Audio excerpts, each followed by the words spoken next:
नमस्कार। ज्ञानस्तु चैनल पर आप लोगों का स्वागत है। मेरा नाम है वरुण शर्मा। हम लोगों ने लास्ट की जो पॉलिटी क्लास थी उसमें हम लोगों ने देखा था कि लोक लेखा समिति को डिस्कस कर दिया था। समिति हम लोग देख रहे हैं इस टाइम संसदीय समितियां। तो अब हम लोगों को देखना है इस बार प्राक्कलन समिति यानी कि एस्टीमेट्स कमेटी। और इसके बाद में एक आध समिति आपको और इम्पोर्टेंट है जो बता दूंगा। उसके बाद में सारी जितनी समितियां हैं उनके नाम बस और उसके थोड़ा थोड़ा जिक्र कि उसका काम क्या क्या है, बस नाम और उसका काम कि इसका काम क्या है, कितने सदस्य हैं, कब बनी क्या नहीं, वो सब छोड़ देंगे क्योंकि वो इतना आएगा नहीं कभी। लेकिन हाँ ये है कि नाम आपको सबके याद होने चाहिए ताकि आपको कोई पूछे कि संसदीय समितियाँ क्या होती हैं तो आप बता सकें संसदीय समितियाँ ये होती हैं और इनके काम ये होते हैं। ठीक है, तो बस एक दो समिति हम लोग और पढ़ेंगे थोड़ी सी जो इम्पोर्टेंट है लगती है और जिसके बारे में हो सकती है बात, तो वो चीज़ पढ़ लेते हैं। तो हम लोग लोक लेखा समिति देखी पहली वाली। अब दूसरी हम देख रहे हैं प्राक्कलन समिति। और मैं अलग अलग वीडियो इसलिए बना रहा हूँ इनकी कि आप लोग एक बार में सर्च मारें प्राक्कलन समिति बाय ज्ञानस्तु आ जाए, लोक लेखा समिति बाय ज्ञानस्तु आ जाए। ठीक है, तो मिक्सअप होने में आपको बड़ी दिखेगी तो आपको छोटी छोटी वीडियो मिलती रहेंगी। फिर अन्य संसदीय समितियां करके ऐसे बना देंगे अन्य संसदीय समितियां बाय ज्ञानस्तु, और उसमें बहुत सारी समितियों के नाम होंगे और उनके काम होंगे। अब लेकिन इसको थोड़ा डिटेल में डिस्कस कर लेते हैं। ये क्या है प्राक्कलन समिति? प्राक्कलन का मतलब क्या होता है? एक तरीके से आकलन करना कि भैया कुछ चीज ठीक से जांच करके और ठीक से फिर आकलन करना कि भैया ये तुमने किया है, इसके हिसाब से ऐसा ऐसा कर लो तो ज्यादा ऐसा हो जाएगा। जैसे इसका काम हम समझेंगे, इसका जो मुख्य कार्य है वो समझेंगे तब आपको समझ में आएगा, और प्राक्कलन का अर्थ तब यहाँ पे ज्यादा समझ में आएगा अर्थ। ठीक है, तो अभी मैं ऐसे लिख दे रहा हूँ अर्थ, जब यहाँ पहुंचेंगे तब बता देंगे। तो अर्थ का मतलब अभी मोटा मोटा समझो कि आकलन करना। ठीक है, और एस्टिमेट लगाना। ठीक, इंग्लिश में क्या बोलते हैं? एस्टिमेट लगाना। तो यानी कि एस्टिमेट्स कमिटी है बोलते हैं इसको। अब आ जाओ कि ये एक, इसको ध्यान रखना, जुड़वा बहन बोलते हैं। ठीक है, यानी कि लोक लेखा समिति की जुड़वा बहन है। हम लोगों ने जब लोक लेखा समिति पिछली वाली क्लास में देखा था तो हमने वहां भी देखा था कि लोक लेखा समिति को प्राक्कलन समिति की जुड़वा बहन कहा जाता है। ठीक है, तो जुड़वा बहन है, ये भी ध्यान रखना आपको। ऐसा हो सकता है कि पूछ लें क्वेश्चन आपको कि किस समिति, कौन सी दो समितियां जुड़वा बहनें कहलाती है? तो प्राक्कलन समिति और लोक समिति, लोक लेखा समिति। क्यों क्यों जुड़वा बहन कहलाती है? क्योंकि लोक लेखा समिति का भी काम क्या है? वित्तीय वित्तीय से संबंधित है, और इसका भी काम वित्तीय से संबंधित है। वो भी सरकार के वित्त से संबंधित है, ये भी सरकार के वित्त से संबंधित है। तो इसलिए दोनों का काम एक जैसा है, इसलिए दोनों जुड़वा बहन है। अब जुड़वा बहन है, जुड़वा भाई क्यों नहीं है? तो बहन इसलिए कह दिया क्योंकि ये समिति है, तो समिति एक तरीके से स्त्रीलिंग है, तो इस वजह से जुड़वा बहनें हैं। अगर ये समिता होता तो समझ लीजिए आपकी इसको जुड़वा भाई कह देते। ठीक है, समिति एक स्त्रीलिंग सब नजर आता है हम लोग, इस वजह से हम लोग इन्हें जुड़वा बहनें बोला। तो क्या है, सरकार के वित्तीय कामकाज से संबंधित, यानी ये भी क्या, सरकार का जो वित्तीय कामकाज होता है उससे संबंधित है। जैसे लोक लेखा समिति भी सरकार के वित्तीय कामकाज से संबंधित थी। ठीक है, तो इसलिए इसको जुड़वा बहन बोला गया उसी हिसाब से। अच्छा, वर्तमान में इसमें 30 सदस्य होते हैं। 30 सदस्य होते हैं। शुरुआत में इसमें भी 30 सदस्य नहीं थे, जैसे हमने उसमें बात करी थी। उसमें उसमें वर्तमान में कितने सदस्य होते हैं लोक लेखा समिति में? रिकॉल करें आप लोग, 22 सदस्य। शुरुआत से नहीं होते थे, शुरुआत में 15 केवल थे, लोकसभा से होते थे। बाद में राज्यसभा ने भी डिमांड उठाई कि हमारी तरफ से भी सदस्य होने चाहिए, तो उनकी तरफ से भी 7 सदस्य उनकी तरफ से भी ले लिए गए। तो टोटल वर्तमान में अब 22 सदस्य होते हैं लोक लेखा समिति में। ठीक है, तो लेकिन इसमें क्या है, इसमें 30 सदस्य, वर्तमान में 30 सदस्य होते हैं, और 30 के तीसों सदस्य, सारे सदस्य कहाँ से? लोकसभा से, एलएस। ठीक है, सारे सदस्य एलएस से हैं, ये आपको ध्यान रखना है। और इसमें शुरुआत में बस 30 सदस्य नहीं थे, ये ध्यान रखना कि शुरुआत में थोड़े से, वर्तमान में सदस्य कितने थे? 25 सदस्य थे, 25 सदस्य थे। ठीक है, 1950 के आसपास जब ये समिति गठित हुई तो 1950 में, तब इसमें सदस्य कितने थे? 25। 1956 में आके, छप्पन में 1956 में आके इसमें 5 सदस्य और बढ़ा दिए गए। ठीक है, तो 30 कर दिए गए बढ़ाकर, और 30 के बाद फिर इसमें नहीं बढ़ाए गए, नहीं बढ़ा दिए गए। और ये समिति जो बनी थी, समिति गठित हुई थी, अगर इसका नाम, नाम पूछे किसकी सिफारिश में गठित हुई थी, तो एक नाम है, आप ध्यान रख लो, जॉन मथाई। ठीक है, जॉन मथाई, इनकी सिफारिश पर यह समिति गठित हुई थी। ये तत्कालीन हमारे वित्त मंत्री थे, 1950 के टाइम में ये वित्त मंत्री थे। तो जॉन मथाई की सिफारिश से ये सिफारिश पे ये समिति, प्राक्कलन समिति गठित हुई है। ठीक, ये दो तीन चीजें जानने लायक हो गई। फिर समझो, अब बाकी चुनाव जो इसमें सदस्य हैं, 30 सदस्य, इसका चुनाव कैसे होना है? तो चुनाव आपको पता है, आनुपातिक प्रतिनिधित्व पद्धति से एकल संक्रमणीय मत द्वारा, यानी कि वही अनुपात के हिसाब से। 30 सदस्य हैं, बात कर चुके हैं। 30 सदस्य हैं अगर टोटल, तो हमने बात मान लिया कि बीजेपी के, और आनुपातिक प्रतिनिधित्व का मतलब क्या है कि मान लिया, हमने पिछले वाले एग्जाम्पल लिया वैसे लिए थे कि मान लिया बीजेपी को लोकसभा में इस बार 50% बहुमत मिला है, कि आधा बहुमत बीजेपी को है, बाकी 30% कांग्रेस को मान लो, 20% आपको मान लो, ऐसे करके मान लो। तो आप समझो कि बीजेपी को 50% है। इसका मतलब क्या हुआ, बीजेपी के 30 में से 15 सदस्य हो जाएंगे, यानी 15 सदस्य बीजेपी के होंगे, यानी 30 में से 15 सदस्य बीजेपी के हो गए। अब बचे 15 सदस्य, तो वही हमने मान लिया कांग्रेस के, यानी कि कांग्रेस के कितने हो गए, कितना माना था हमने, 30%, है ना। और 20% मान लीजिए आप पार्टी, मान लीजिए ऐसे कह दे रहे हैं, इसमें क्या जा रहा है। और फिर सपा पार्टी, एसपी पार्टी की मान लीजिए, कितने हो गए, 30, 20, 50, तो बस पूरा हो गया। 10-10 मान लीजिए इन लोग, है ना, ऐसे 10-10%। ठीक है, तो ऐसे ही इसका 30% निकाल लो, 30 का 50% निकाल लो, 15 हो गया। तो 30 का % निकाल लो, तो इतना आ जाएगा, जितने जितने आ जाएंगे गणित कर लेना, तो उतने उतने सदस्य इनके मिल जाएंगे। टोटल सदस्य आपके पूरे हो जाएंगे, यहाँ पर 30 हो जाएंगे इन सबको जोड़ के, क्योंकि 50, 30, 80, 90, 100, तो 100% हो गया। तो टोटल जोड़ेंगे, टोटल निकल के आएंगे कितने, टोटल कितने आ जाएंगे, तो यहाँ पे 30 सदस्य आ जाएंगे। तो मेरे कहने का मतलब ये है कि आनुपातिक प्रतिनिधित्व का मतलब क्या है, जितने अनुपात में उस दल को वोट मिले हैं, यानी जितने अनुपात में उसके पास सीट है, उतने ही उसके सदस्य ज्यादा हो जाएंगे। यानी सोचो बीजेपी की ज्यादा वोट मिले, तो इस 30 में से 15, अकेले 15 तो बीजेपी के हो जाएंगे। अगर मान लो 16 अगर हो जाते बीजेपी की, तो बहुमत से इसमें मत होता, तो 16 तो 16 बीजेपी की हो जा रहा है। तो ये 15 सदस्य, अब ये 15 सदस्य कैसे चुने जाएंगे, वो एकल संक्रमणीय मत से चुने जाएंगे। तो आपको पता ही है उसमें प्रेफरेंस होगा कि कौन से 15। तो ऐसे करके वोटिंग पड़ी होगी भैया, ABCD हमने बात करता उसमें राष्ट्रपति के चुनाव में, तो हमने देखा था उसमें कि हम पहले नंबर पे इनको रखना चाहते हैं, दूसरे नंबर पे सी को रखना चाहते हैं, तीसरे नंबर पे हम बी को रखना चाहते हैं, चौथे नंबर पे डी को रखना चाहते हैं। ऐसे करके बात हुई थी। तो अगर ये नहीं बनेंगे तो हम चाह रहे हैं कि ये बन जाए, वो बन जाए, तो ऐसे करके 15 सदस्य उसमें चुने जाएंगे। ठीक है, तो ये बात हो गई अनुपातिक प्रतिनिधित्व पद्धति से एकल संक्रमण, यानी कि हमारा सिंगल ट्रांसफरेबल वोट, यानी कि एक ही सिंगल वोट को ट्रांसफर कर दिया जाए आगे आगे। तो ये आपको पता है सदस्यों का चुनाव ऐसा होता है। ये हम लोग फिर राष्ट्रपति के हमने चुनाव देखा था, तो बहुत अच्छे से पढ़ लिया था। तो यदि आपको यहाँ पे कोई भी दुविधा लग रही है, उसमें हमने ठीक से सब सिस्टम पढ़े थे, अच्छे से परिस्थिति पढ़ ली, फर्स्ट पास्ट पोस्ट पद्धति वो सब पढ़ी थी, और उसमें बहुत डिटेल में मैंने चर्चा करी थी। मैं डिस्क्रिप्शन में लिंक भी दे दूंगा उस वीडियो का, और आप लोग उसको जरूर देखें। अगर आपको इसमें कभी दुविधा लगती है, अनुपातिक प्रतिनिधित्व या एकल संक्रमणीय पद्धति है क्या, ठीक है, क्योंकि राष्ट्रपति के चुनाव में यही पद्धति अपनाई जाती है, और इससे क्वेश्चन भी बने हैं कई बार। ठीक, तो ये हो गया। अच्छा, तो सदस्य का चुनाव कैसे होता है, अध्यक्ष का चुनाव कौन करेगा, इस समिति का अध्यक्ष भी तो होगा कोई। तो अध्यक्ष का चुनाव लोकसभा के अध्यक्ष करेंगे, यानी अध्यक्ष का चुनाव कौन करेगा, लोकसभा अध्यक्ष चुनते हैं। ठीक है, और वो कहाँ से होते हैं, सत्ताधारी दल से, यानी कि जिसकी जो सत्ताधारी दल है, यानी कि इस टाइम बीजेपी है तो बीजेपी के ही दल से होंगे। समझ रहे हैं आप, जब उस टाइम कांग्रेस की शुरुआत में तो कांग्रेस के दल से थे, लेकिन लोक लेखा समिति में क्या है, लोक लेखा समिति में अब ये परंपरा बन गई है कि, अब ये परंपरा क्या बन गई कि अब जो सत्ताधारी दल है उससे नहीं होगा, अब विपक्ष से होगा अध्यक्ष। पहले क्या था, पहले शुरुआत में सत्ताधारी दल से ही बनता था, जो सत्तारूढ़ दल होता था उसी से बनता था।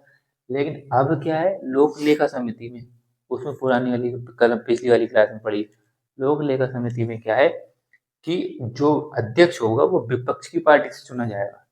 और इसमें प्राक्कलन समिति में अध्यक्ष कहाँ से होगा? सत्ताधारी पार्टी से होगा। ये बात समझ में, अंतर समझते हैं ना? तो कहीं क्वेश्चन में आ जाए स्टेटमेंट लिख के कि निम्नलिखित कथनों पर लोक लेखा समिति और प्राक्कलन समिति के बारे में निम्नलिखित कथनों पर विचार करें। तो ऐसे करके आ जाएगा।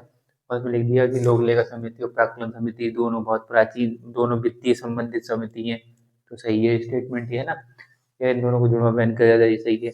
इसके अध्यक्ष सत्ताधारी दल से होते हैं, तो ये भी कहीं गलत, सही है, गलत हो जाएगा। या इसके अध्यक्ष विपक्ष होते हैं तो गलत हो जाएगा। इसमें दोनों में 22 सदस्य होते हैं तो गलत हो जाएगा। तो देखना पड़ेगा कहाँ पे कर सेंटेंस वो बनाएंगे, है ना? तो ऐसे करके या उसमें सत्ताधारी दल से है, उसमें विपक्ष से है। अब इसका मुख्य कार्य समझो। तो मुख्य कार्य क्या है? अब हम अर्थ की बात कर लेंगे, यानी थोड़ा सा मुख्य कार्य क्या है इसका? बजट पेश होने के बाद, जो बजट पेश होता है उसके बाद इसका मुख्य कार्य शुरू होता है। मेन काम इनका तब शुरू होता है। क्या शुरू होता है? ये बजट की ठीक ठाक जांच करते हैं। तो बजट की ठीक ठाक जांच करके फिर कुछ सुझाव देते हैं। क्या सुझाव देते हैं वो समझो। यानी कि इनका अर्थ क्या है? कुछ आकलन करना। अब वही तो बता रहा हूँ कि प्राक्कलन का मतलब क्या है कि पूरी ठीक ठाक बजट की, बहुत बजट जो पेश होता है उसकी बहुत अच्छे जांच करेंगे, थॉरोली उसको पूरा देखेंगे। उसके बाद अपनी तरफ से सुझाव देंगे, यानी कि आकलन लगाएंगे। आकलन लगा के सोचेंगे कि ऐसा ऐसा ऐसा होना चाहिए ताकि ऐसा ऐसा हो जाए। ठीक है, कैसा कैसा होना चाहिए ताकि कैसा कैसा हो जाए वो देखते हैं। फिर उन्होंने जांच करी बजट की ठीक से, समिति ने पूरी बढ़िया करके जांच करी और फिर सुझाव दिए। क्या सुझाव देती है समिति? देती है कि अनुमानित खर्चे, यानी कि आपको बजट में पता है, बजट में पैसे मांगे जाते हैं कि भैया हम ये नीति चलाना है, हमें ये पैसे इतने चाहिए। सरकारें कुछ पैसा मांगती है। सरकार का मतलब जो सत्ताधारी दल होता है वो सरकार से एक तरीके से पैसा मांगती है। खजाने से वो हमें संचित निधि है ना, तो हमने पढ़ी थी। तो उसमें से पैसा निकलवाना चाहती है कि हमें इतना पैसा दे दिया जाए इस साल का खर्च चलाने के लिए। तो हर साल बजट आता है, तो इस साल का खर्च चलाने के लिए हमें इतना पैसा दिया जाए।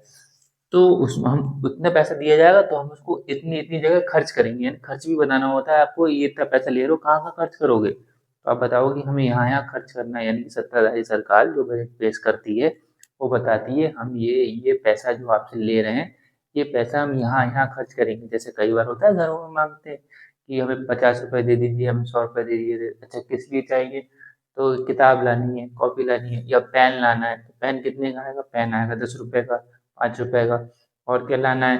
पेंसिल रबड़ भी लानी है, एक कॉपी भी लानी है, तो 30 रुपए की कॉपी हो गई, 5-10 रुपए पेन हो गए। तो ऐसे हिसाब बताते हैं कि ये इतना ज़्यादा खर्च, तो हम 50 रुपए या 100 रुपए मांग रहे हैं तो उसको हम यहाँ यहाँ खर्च करेंगे।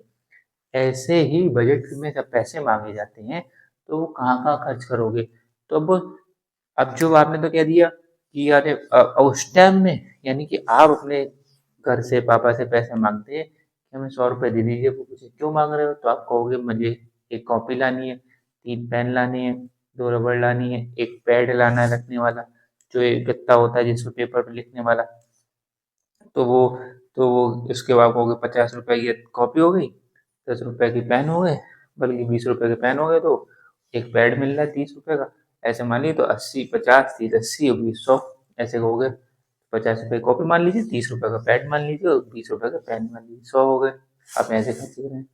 साथ में मम्मी खड़ी है आपकी, या आपका भाई बहन खड़ी है दूसरी, वो कहेगी नहीं नहीं नहीं, इतने में क्या है, 50 रुपए की कॉपी क्या, 30 40 रुपए की कॉपी मिलती है। 30 रुपए को 30 रुपए पैड क्यों लेना, थोड़ा सस्ता वाला ले लो, 20 रुपए वाला मिलता है पैड।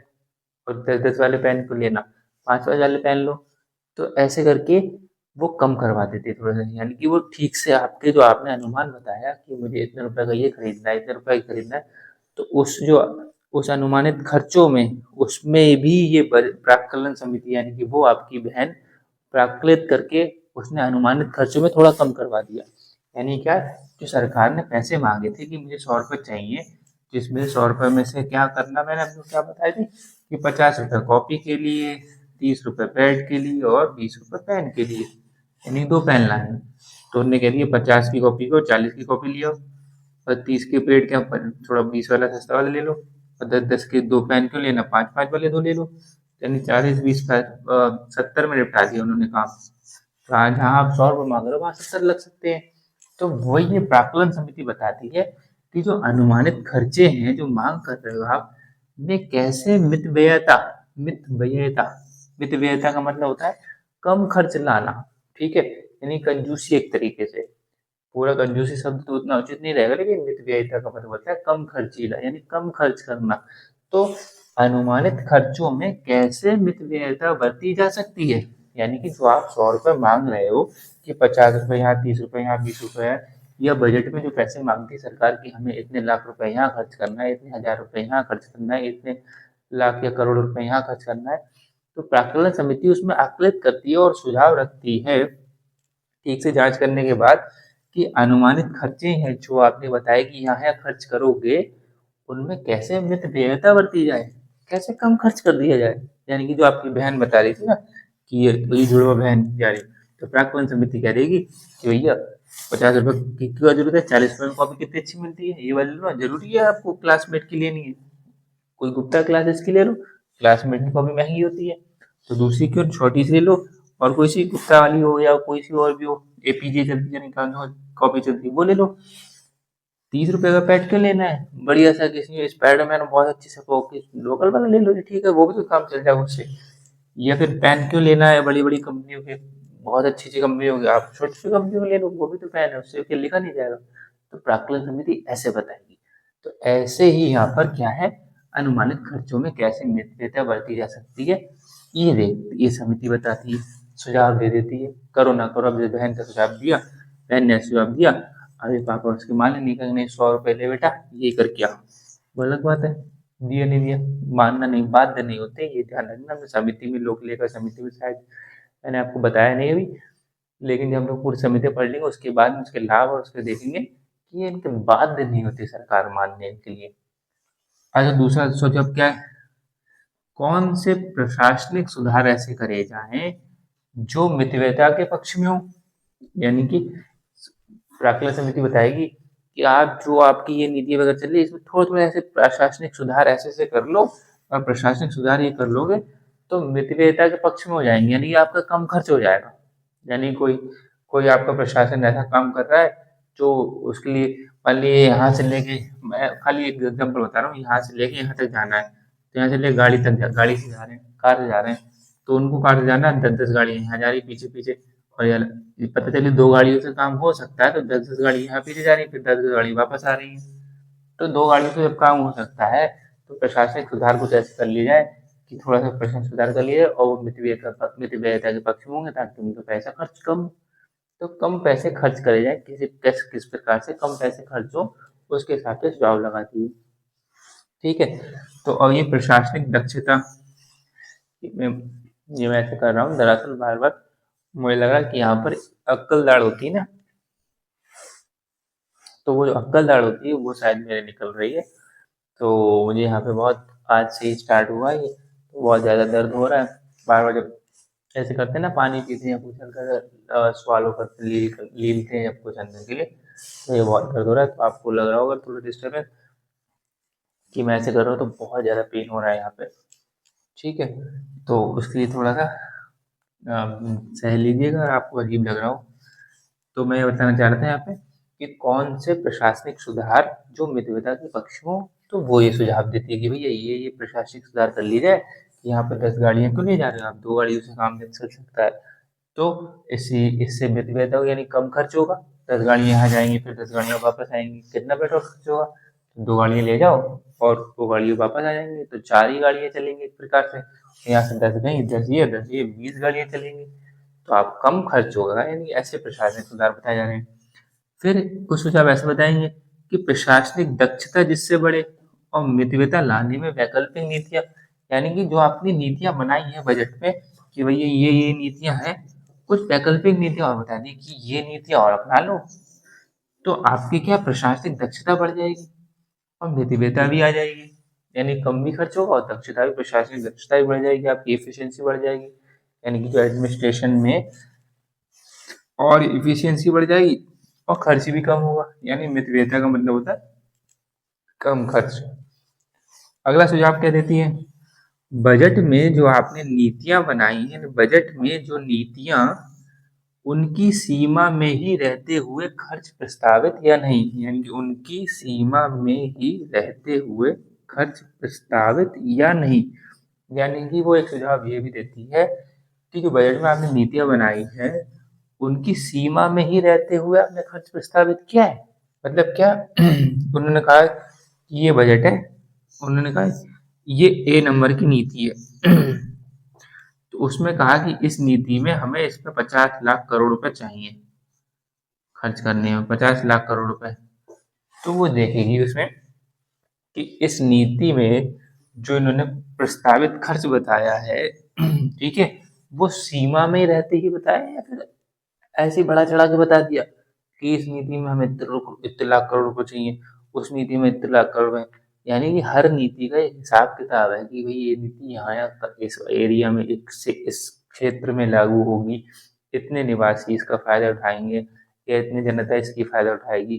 तो उसकी सीमा क्या क्या है, उसी सीमा के भीतर रहते हुए उन्होंने खर्च को प्रस्तावित किया है। यानी कि उन्होंने पैसे की जो मांग करी है वो उसी उतने ही प्रस्तावित करी है जितना असल में होना चाहिए। ऐसे तो नहीं बड़ा चढ़ा के मांग दिया कि अरे 100-200 लाख रुपए ज्यादा दे दो तो होगा, हम देख लेंगे मैटर के बाद में ऊपर नीचे कर देंगे। सीमा में रहते हुए पैसे मांगे जाए, ज्यादा पैसे नहीं मांगे जाए बढ़ा चढ़ाकर। ठीक है। और लास्ट सुझाव एक और सकती है कि समिति द्वारा, जो समिति ने सब प्राक्कलन किया है, पूरी अपनी प्राक्कलन करा है, तो उसका नाम ही है प्राक्कलन। तो प्राक्कलन का मतलब कि आकलन करा है, जितनी मेहनत करी है। तो वो जो मेहनत करी है, तो समिति द्वारा जो प्राक्कलन करा है समिति ने, वो कैसे संसद में पेश किया जाए। यानी कि एक तो ये काम करती है कि ये सब देखती है और ये भी देखती है कि हमने जो इतनी मेहनत से इतने 10-12 पॉइंट बनाए हैं, यानी कि 10-12 1 2 3 4 5 6 7 8 9 10 ये 10-12 पॉइंट बनाए हैं, ये हमें संसद में पेश कैसे करने हैं, इसका भी प्राक्कलन करती है। यानी कि इसका भी सुझाव देती है समिति द्वारा प्राक्कलन जो करा है, समिति ने प्राक्कलन करा है, वो कैसे संसद में पेश किए जाएंगे इस पर विचार करती है। यानी सुझाव देती है कि भैया कि ये 10-12 पॉइंट है, इसमें से 4 पॉइंट अभी दे देते हैं, अब दे देंगे, और 5 पॉइंट अब दे देंगे, ऐसे 2 पॉइंट अब दे देंगे, 3 पॉइंट अब दे देंगे। यानी कि ये साल भर काम करती रहती है, साल भर काम करती रहती है और साल भर अपने समय समय पर रिपोर्ट देती है। यानी कि साल भर काम करके समय समय पर रिपोर्ट देती रहती है। तो इसलिए समिति द्वारा जो प्राक्कलन है वो कैसे संसद में पेश किए जाएंगे इस पर विचार करती है। ठीक है। अब आप देखो, बार बार देखो कि मितव्ययता बरती जाए, कैसे मितव्ययता बरती जाए, मितव्ययता के पक्ष में क्या हो, मितव्ययता लाना है। तो जो बार बार मितव्ययता मितव्ययता आ रहा है, तो इसका नाम भी क्या हो गया, ऑल्सो लिखा है। ऑल्सो का मतलब होता है कि मेरे हिसाब से, मैंने शॉर्ट में बना रखा है, ठीक है। वैसे ऑल्सो मतलब भी होता है, लेकिन मैं अपने नोट्स में ज़्यादातर लिखता हूँ ऑल्सो। यानी कि जब भी मुझे लिखने की ये बात आती है कि इसे यह भी कहते हैं, तो मैं लिख देता हूँ कि ऑल्सो ये। तो मैं शॉर्ट में से बना रखा है, तो मैं इसको बता रहा हूँ कि प्राक्कलन समिति को स्थायी मितव्ययता समिति भी कहते हैं। यानी कि स्थायी मितव्ययता, कैसे मितव्ययता को लाना है, कैसे मितव्ययता को स्थायी करना है, तो इस समिति को प्राक्कलन समिति का नाम ये भी है। ठीक, ये आपको ध्यान रखना है। यानी कि कहते हैं कि कौन सी समिति है जिसको स्थायी मितव्ययता समिति भी कहते हैं, तो वो कौन सी है, प्राक्कलन समिति। क्योंकि ये प्राक्कलन समिति का किसका आकलन करती है कि कैसे सरकार के जो बजट में सरकार ने पैसे मांगे उसमें कैसे मितव्ययता लाई जाए, या फिर इंग्लिश में कैसा बोलेंगे, कॉन्टिन्यूस इकोनॉमी कमेटी। ठीक है। आप देखोगे स्थाई की इसमें स्टैंडिंग लगा रखी है, स्थाई की स्टैंडिंग होगी, इसको ऑस्टेसिटी भी बोलते हैं कुछ लोग, अलग अलग, लेकिन आपको ध्यान रखना है कॉन्टिन्यूस इकोनॉमी कमेटी। ठीक है, जो अंग्रेजी चली वो ध्यान रखना। तो आपको ध्यान रखना स्थायी मितव्ययता समिति कहते हैं या फिर इसे कॉन्टिन्यूस इकोनॉमी कमेटी भी कहते हैं। लेकिन आपको हिंदी में ध्यान रख लो, अंग्रेजी में भी ध्यान रख लो, दोनों तब ध्यान रखना चाहो तो रख लो, वरना मेन चीज आपको ध्यान रखना हिंदी में, क्योंकि मितव्ययता लाने की बात कर रही है। ठीक। अब इसका एक नुकसान देख लो। नुकसान क्या है, क्या बल्कि दो नुकसान या हानि बोलते, कुछ भी बोल लो, कि एक है ये रिपोर्ट जो है, रिपोर्ट पर बहस नहीं होती है। यानी इसकी जब रिपोर्ट आएगी तो इसकी रिपोर्ट पर कोई बहस नहीं होती, कोई मुद्दा नहीं होता, डिस्कस नहीं होता, किसी प्रकार से कोई डिस्कस नहीं हो।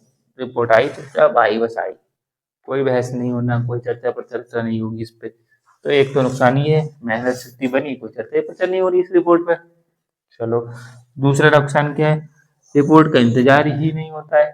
इंतजार किसमें कि जो अनुदान मांगे जा रहे हैं, ये अनुमानित जो खर्चे मांगे जा रहे हैं, अनुदान मांगे जा रहे हैं, सरकार कह रही है, मतलब जो सत्ताधारी दल है वो कह रहा है हमें इतने पैसे दे दो, ये इस साल चलाने हुए, इस साल खर्चा चलाना है हमें। तो आप जो पैसे मांग रहे हो, तो प्राक्कलन समिति आपने जो बजट पेश किया, और बजट पे है पूरा, बजट की कौन जांच कर रहा है? प्राक्कलन समिति।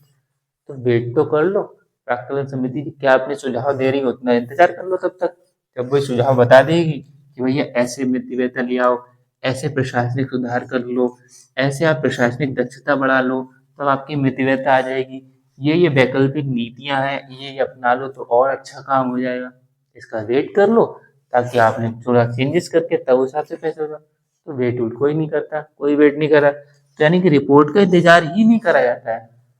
इधर बजट पेश हुआ, बजट पेश हुआ, प्राक्कलन समिति अपना काम करने लगी, और इधर उनकी मांगे पारित हो गई कि उन्होंने 100 रुपये मांगे।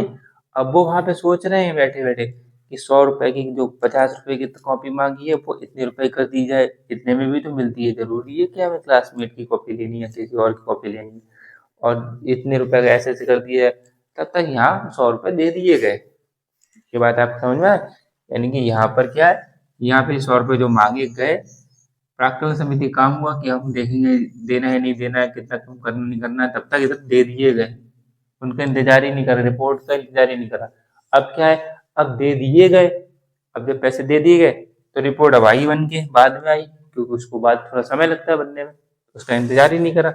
अब वो जब बाद में आई तो वही बता रहे हैं कि साल भर काम करके लाभ क्या होता है, बस इसका लाभ इतना ऐसा होता है कि एक तो नुकसान क्या हो गया, एक तो रिपोर्ट में कोई बहस नहीं होनी है, कोई बात ही नहीं करेगा प्राक्कलन समिति में, कोई भाव ही नहीं दे रहा है इसको, और रिपोर्ट का इंतजार भी नहीं कर रहे हैं। ठीक है, अब लाभ क्या है कि अब चलो रिपोर्ट का इंतजार नहीं करा, उधर उन्होंने पैसे मांगे 100 रुपए, 100 रुपए दे दिए, कोई बात नहीं। लेकिन अब तो रिपोर्ट आई, अब रिपोर्ट आई, साल भर में काम करती है साल भर, और समय समय पर अपनी रिपोर्ट देती रहती है, यानी कि प्रतिवेदन सौंपती रहती है। रिपोर्ट का मतलब, ताकि क्या होगा, आपको उन्होंने बाद में तो दिए 100 रुपए के, 100 रुपए तो चले गए, लेकिन अब दिए, तो जब अब दिए तो क्या, ताकि आगामी बजट में, जो आने वाले बजट, अब फिर से तो 100 रुपए मांगूंगा, फिर से कभी फिर से रुपए मांगूंगा, हर साल मांगना है आपको, तो अब की जो आगामी बजट में संसद से आप बढ़ा चढ़ाकर पैसे ना मांग लो। ठीक है, यानी कि इसका काम, इसका लाभ थोड़ा सा कितना हो जाता है कि ये खर्चे बताती है प्राक्कलन समिति कि देखो भैया इन्होंने बजट पेश करा है, 100 रुपए पेश करा, 100 रुपए मांगा कि हमें 100 रुपए दे दो, 100 रुपए हमें दे दो, और उसमें प्राक्कलन समिति कह रही कि अच्छा 100 रुपए कैसे, अच्छा इसमें मांगा, इनने 3-4 चीजों मांगा, मैं देखती हूँ।